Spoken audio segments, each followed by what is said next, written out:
to New York or LA. She loved her home and her family and, for her, believed in staying where she'd been put. But she had little care for people who were overly comfortable or lacked ambition. A person could stay in the place they called home and still make something of it.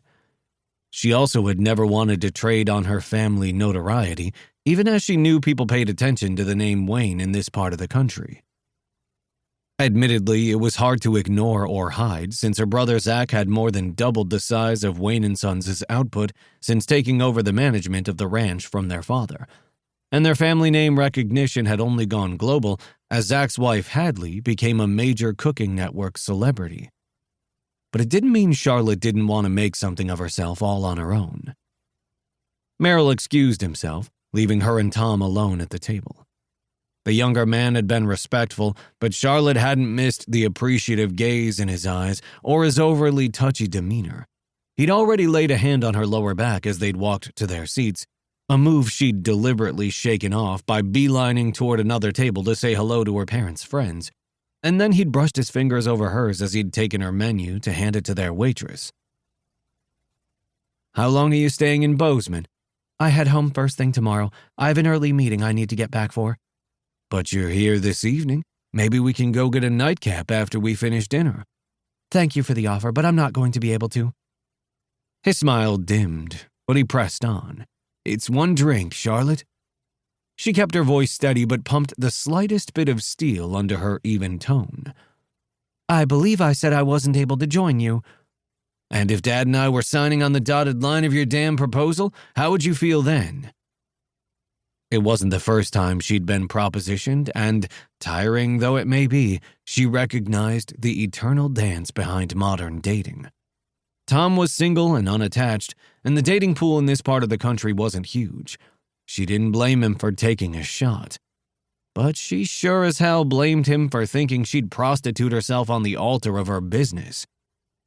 "You've made it perfectly clear you don't care one goddamn for my work or my efforts to improve your business. And that's entirely within your right." She lifted a hand and made the universal gesture for the check to their waitress. "I won't, however, sit here and be called a whore." "That's not what I meant." Tom looked about to argue further when his father wove his way back to the table. Merrill arrived just as the waitress did, and Charlotte already had her credit card out, handing it over without looking at the check, adding one final instruction. "Please add one more round of drinks for these lovely gentlemen. I'm the one who has to end our evening early."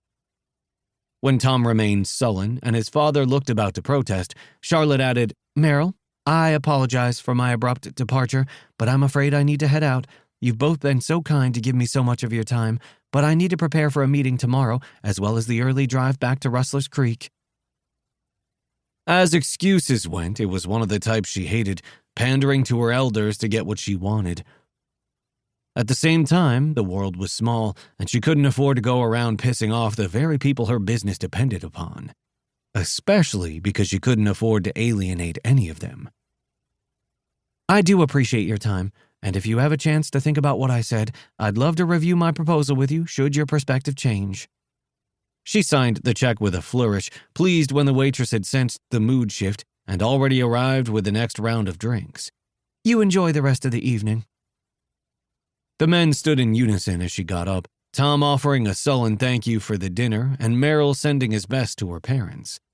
And in moments, Charlotte was breathing the fresh fall air as she trekked across the parking lot toward the hotel she favored when she stayed in Bozeman, and refused to let a single frustrated tear slip over her cheeks.